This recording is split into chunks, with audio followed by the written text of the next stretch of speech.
The threefold division of the social organism, a necessity of the age. It is time to recognize that party programs, which have been passed down from the remote or more recent past, are inevitably bound to fail when confronted with the events that have arisen from the catastrophe of the Great War. The programs, whose representatives were allowed to share in the ordering of social conditions, should be regarded as sufficiently refuted by the catastrophe itself. Their proponents should recognize that such thoughts were inadequate to master the actual course of events. Events outpaced their thinking, wreaking confusion and havoc. The result of this realization should be a striving to find thoughts more adequate to the actual course of real events. Quote, pragmatism, close quote, was the name given to what was only narrow-minded routine. The so-called pragmatists had become used to one narrow sphere of life. They mastered the routine of this one sphere, but were neither inclined nor interested to see its connection with wider spheres around it. Within his own narrow sphere, each prided himself on being practical. Each did what the practice of his routine demanded, and allowed what he had done to mesh with the overall social mechanism. How it worked there was not a matter of concern. So, at last, everything became one great tangle. Out of this tangled skein of events emerged the world catastrophe. People gave themselves over to routine without developing the thoughts to master it. Such was the fate of the ruling circles. Now, faced with confusion, people cannot shake off old habits of thought. It has been their habit to regard one thing or another as, quote, a practical necessity, close quote. They have no eyes left to see that what they held to be a practical necessity had a crumbling foundation. The modern economic system has demonstrated graphically the inability of our thinking to keep pace with events. It was the socialists' workers' movement that revealed the crumbling foundation of this edifice. A different kind of party program arose within the workers' movement, programs that sprang from immediate experience of this decay, and either called for a change of course or expected salvation from the quote-unquote unfolding of the events that had been unleashed. These programs arose theoretically, out of universal human needs, without dealing practically with the facts. This praxis, which was merely routine and which despised thinking, was opposed by socialist praxis, which is pure theory. And now, when events demand that we engage productive, living thoughts, thoughts that have their roots in the real world, these theoretical, quote, thoughts without praxis, close quote, reveal themselves to be insufficient. And this insufficiency will become more and more apparent as we are called upon to untangle the knot of modern social life by engaging our thinking. Instead of mindless routine and theoretical programs without praxis, goodwill of a definite sort is necessary for those today who want to think with genuine practicality. The routinized pragmatists who are actually so very impractical should try to see that the old way of carrying on business without plan and without thoughts will lead not out of the catastrophe, but ever deeper into it. Even now people try to blind themselves to the insight that thoughtlessness, which they mistook for practicality, has led to confusion. They despised those who demanded thoughts as being impractical idealists. Now they are unwilling to admit that in so doing they did the most impractical thing of all. Indeed, in so doing, they showed themselves to be idealists in the very worst sense of the word. On the other hand, where theoretical, quote, demand without practice, close quote, rules, they struggle to obtain a human existence for the class that feels it has not yet enjoyed one. They do not see that they are struggling to obtain it without real insight into the vital needs of society. They believe that if they can grab the power necessary for their theoretically noble but impractical demands, then they will be able, again as if by a miracle, to bring about the things for which they are striving. And those who mean well for humanity within that class as well, and raise demands out of the desperation of the proletariat, and want to achieve their goal in the above-mentioned way, must face the question, what will happen if one side insists on programs that are refuted by the actual course of events, while the other side seeks power to enforce demands, while never asking what life itself requires of any possible social order?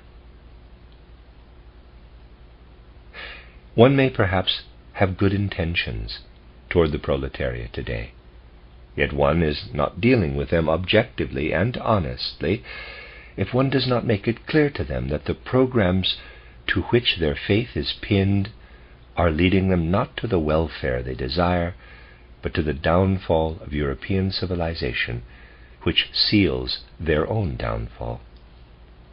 One is honest with the proletariat today only by awakening them to an understanding that what they are unconsciously striving for can never be achieved by the programs they have embraced. The proletariat labors under a terrible illusion.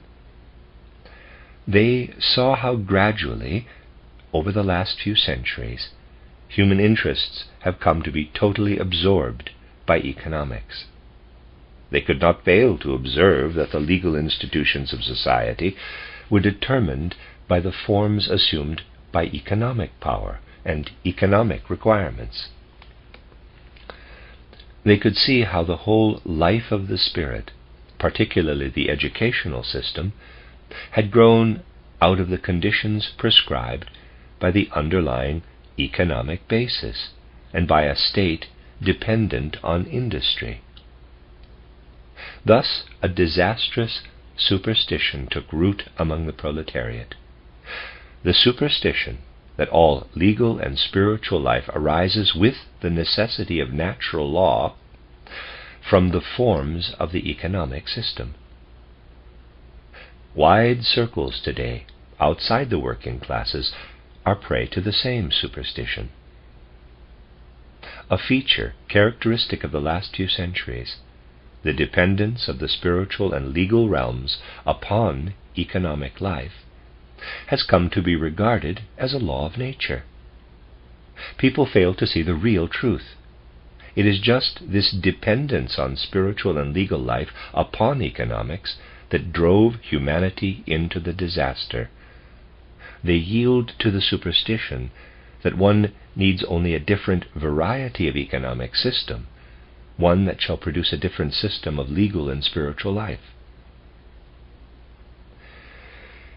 They want simply to change the economic system, instead of recognizing that it is necessary to end the dependence of the spiritual and legal spheres upon economic forms. At this moment in historical evolution, the aim cannot be to establish another way of making the legal and spiritual spheres dependent on the economic.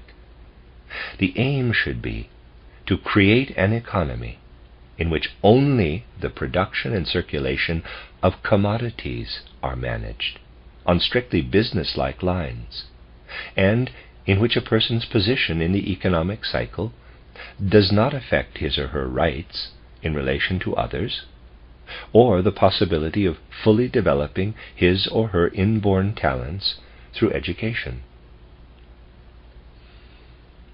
In the recent past, legal and spiritual culture have been, quote, superstructures, close quote, erected upon economics. In the future, they must become independent organs within the social organism that exist apart from the economic cycle. Measures to be adopted within the latter must be the outcome of actual experience of economic life and of people's connection with different branches of industry. Associations must arise within the various professions and trades out of the mutual interests of producers and consumers. Each is to be represented within a central economic administration. The same people who participate in this economic system also constitute a legal community, that regarding its administration and representation works quite independently of the others, and where everything is settled that rightly concerns all those who have reached the age of majority. All those things that make every person the equal of every other will be arranged here on a democratic basis. For instance, all labor regulations, parenthesis, the manner, amount, and length of work, close parenthesis, will fall within this community's jurisdiction. In this way, such regulations are withdrawn from the economic process. The worker takes his place in economic life as a free contractor in respect to those with whom he has to carry on the common work of production. His economic contribution to some branch of production is a matter to be decided by expert knowledge in that industrial branch. But with regard to everything that affects the exploitation of his labor, he, too, can decide as an adult on democratic legal grounds apart from the economic process. Just as the legal sphere, the administration of the state, is regulated within the autonomous legal system of the social organism, independently from the economy, so shall the life of spirit, the educational system, guide itself in perfect freedom within its independent spiritual organ of the social community. For just as a healthy economic life and the social organism cannot be fused with its legal system, parenthesis, where everything must be based upon the decisions of all co-equal adults, close parenthesis, it is impossible for the spiritual life to be administered according to laws, regulations, and controls that proceed from the opinions of all people who have merely come of age. The spiritual life requires a self-administration guided only by the best educational insights available. Only under such self-administration is it possible for the individual abilities latent in a community of people to be nurtured truly for the benefit of social life. Anyone who examines impartially the real factors at work in present-day society can only conclude that the health of the organism requires its division into three independent systems: a spiritual, a legal, and an economic. The unity of the organism will not thereby be endangered in any way, for this unity is securely grounded in reality, by the fact that each human being has interests within all three parts of the system, and that, notwithstanding their mutual independence, the central authorities at the head of each will be able to harmonize their various measures. That international relations will form no obstacle, even though initially only one state were to organize as a threefold system, will be discussed in the next essay.